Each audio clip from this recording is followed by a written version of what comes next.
In the last video, we spoke about the fact that we live in a visual era. We look more and read less. So in this video, I want to give you some hints and tips about how to organise a really good photo call. First thing you need to do is know how the media works. The idea of a photo call is that you create a picture and invite media to photograph it.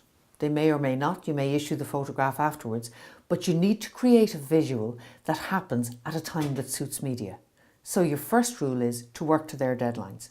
Media don't like photo calls that are held too early in the morning or too late in the evening. So anything before 10 and after 3:30 is not going to be covered. It doesn't suit their schedules, so work to their schedule. That's the first rule. Second rule is know your audience and find a really good angle. If you know your audience, you will know the people who are likely to read either the social media or the newspapers that you're issuing to or the magazines. So you know the kind of people they are, you also know the kind of things they're interested in. So for example, if you use a very well-known soap star in a photo call, if that photo call is for the tabloids, then it may work extremely well and most of the people who read, say, The Star will know exactly who that person is.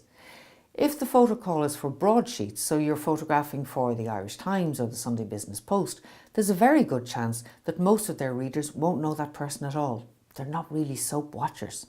So, know your audience and target an angle that is of interest to them. The third element that you need is a really good photographer. How do you find a really good photographer? Two ways really.